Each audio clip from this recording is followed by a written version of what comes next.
Summoned into this court, Bruin Knudsen. I hate these chairs. These chairs are awful.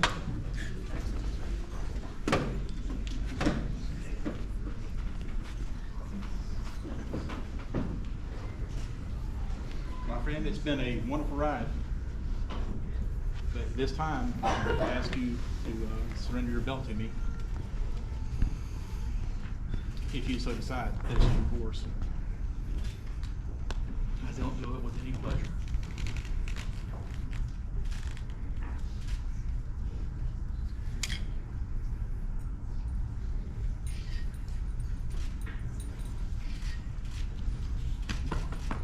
Your Majesty, this man is free.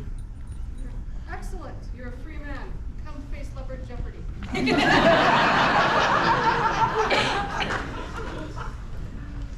Baron Brun, you are free of one responsibility, yet there is another of which we have spoken, and there are people who would speak with you about it. Call forth the order. Called into this court, the laurels of the society.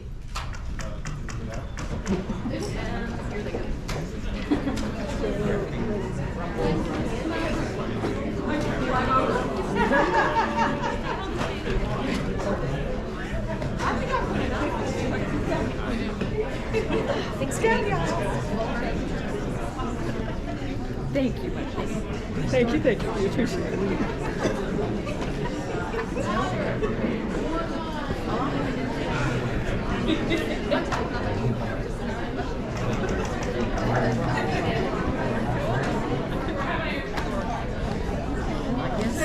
Okay, excuse me. This is a Fred Arts and Sciences event. Yeah. It could be a lot of holes. Brun, this morning we sent you in contemplation, and you have heard and you have thought.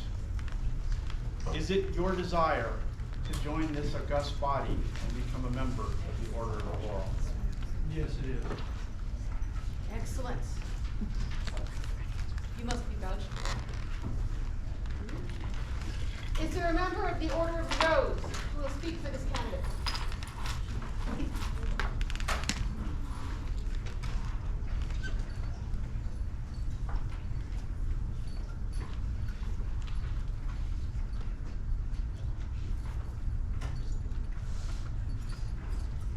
I, Elowen of Eagleton, would speak for this. Room has been 3 decades. It has been a journey.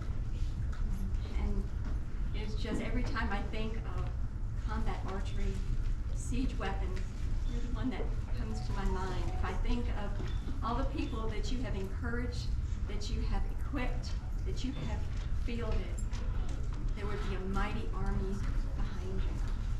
Your artistry is just amazing. When I look at some of the crossbows, it's like they came out of history with all of the finest new artistry that is available.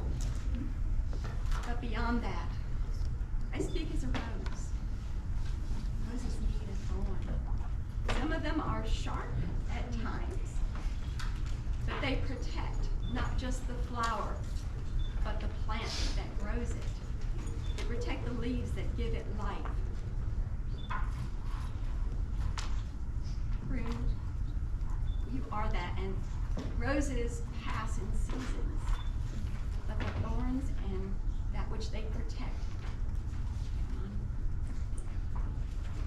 This man is my peer. The kingdom would not be the same without you. Thank you.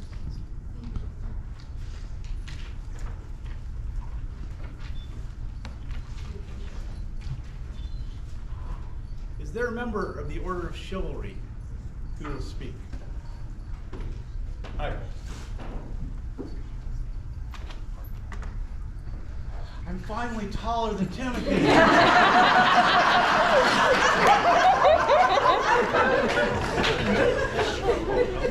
Taking his legs didn't do it.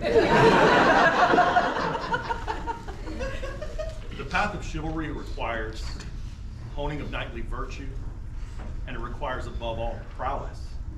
I've seen your prowess in a number of forms. I've seen Brun's dedication to his art, and surely it is that prowess which gained the attention of the Order of the Laurel. But I've also seen your prowess as a leader on the field. I've seen your prowess as an archer. I have felt the sting of your crossbow more times than I care to. Brun, our kingdom's combat archers have never been stronger than when you led them. Our kingdom's army has never been as adept as when you stood with the various generals to help lead those men on the field. These are values that are knightly in every way. And in these regards, you're a good man, you're a man of virtue, you're a just man, and you're a man who truly hones his prowess in every regard of his craft. And for that, you are my peer. Well spoken, Your Highness. Thank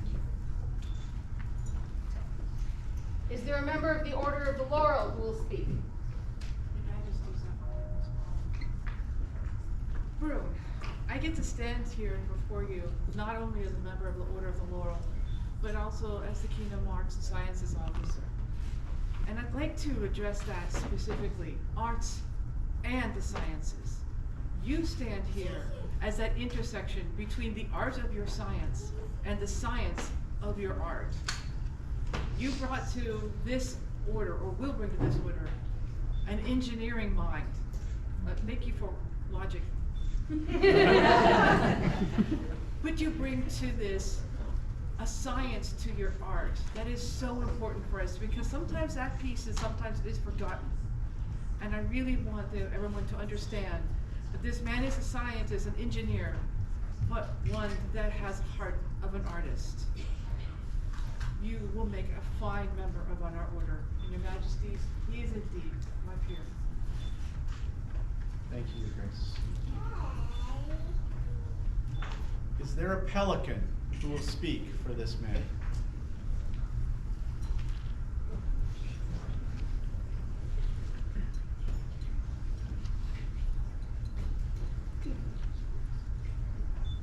Brun, when you came to this kingdom, you jumped right in.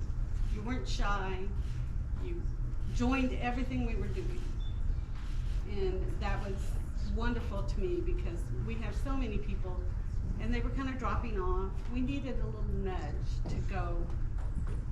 to grow some more in the combat archery field. The more I got to know you, there are so many sides of you that are just,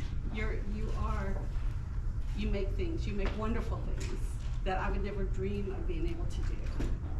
And you teach people those things. And then you support the combat archery community in our kingdom and in the society. And that to me means so much, because I'm so involved in it and have been for a long time. And it's just, the service you do for everybody is easy to see. And I think everybody knows you. Your Majesty, yes, ma'am. Thank you very much, Your Excellency.